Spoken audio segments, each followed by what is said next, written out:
Hello, bhai. Today topic price to cash flow ratio. So price to cash flow ratio is important ratio.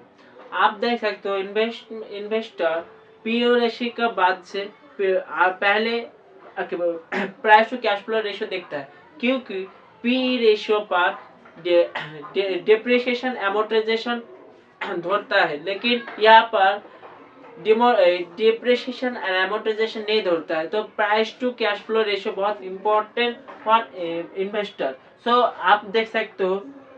So let's start price to cash flow ratio. Price to cash flow ratio. जो company है उसको चलाने के लिए बहुत बहुत capital चाहिए। So capital, so suppose ABC company ABC एक कंपनी है, उसको कुछ प्रोडक्ट सेल किया, जितना में आया रुपया, सो कैश कितना आया वो बताता है price to cash flow ratio. Price to cash flow ratio 5 to 7 is the price to cash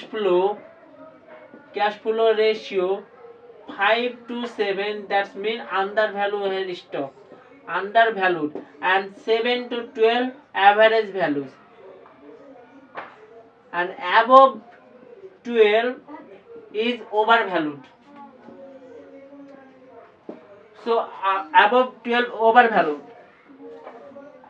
next, company का जितना price to cash flow ratio जितना अच्छा होगा, जितना हाई होगा उतना ही अच्छा है। सो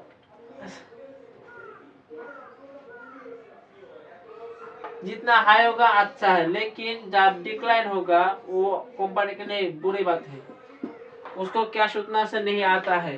सो cash flow price to cash flow ratio का इम्पोर्टेंस क्या क्या है?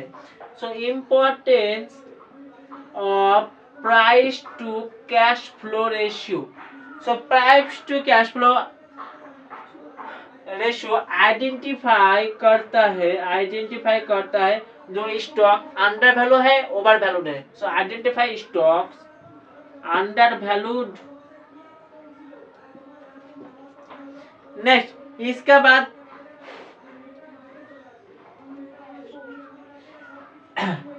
Price to cash flow ratio बहुत इंपॉर्टेंट है फॉर इन्वेस्टर, क्योंकि पी रेशियो मत देखे इन्वेस्टर, पहले प्राइस टू कैश फ्लो कितना रुपया आ रहा है उस कंपनी के पास कितना है वो बताता है। सो यहाँ पर हेल्प इन्वेस्टर कितना कैश है।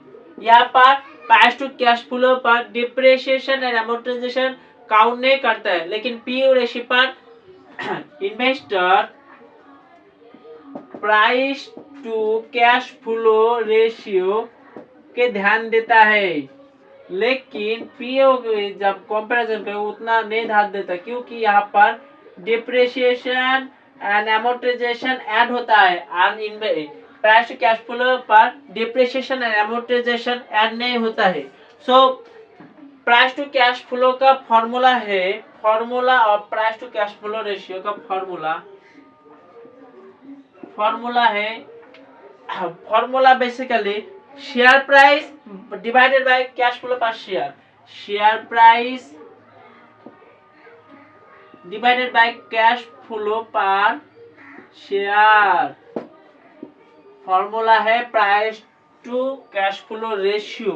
सो यहाँ पर cash flow ratio, basically cash flow ratio आपको बैलेंस शीट पे मिल जाएगा, दिस के formula this cash flow ratio. So balance sheet में, so cash flow ratio is basically operating cash flow minus preferred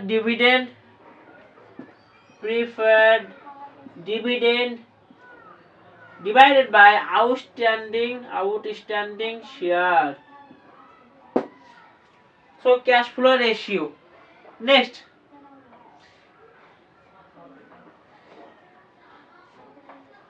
suppose आप किसी के कंपनी पर आप किसी कंपनी के पास कंपैरिजन करेगा, तो आपको price to cash flow ratio high होगा जितना उतना अच्छा है।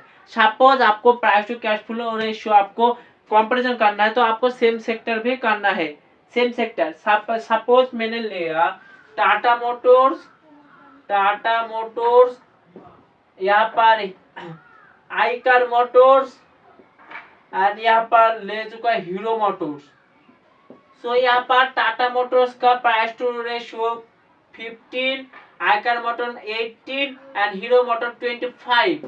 सो यहाँ पर से अच्छा price to cash flow ratio Hero motors. So Hero motors आता है price to cash flow ratio other comparison में, अदर कंपनी मुकाबले में। और आपको जब आपको price to cash flow ratio जब आपको ये बार करना है तब आपको सेम सेक्टर के वाइज यूज करना पड़ेगा। तो same sector between comparison, same sector, so same sector भी आपको देखना पड़ेगा।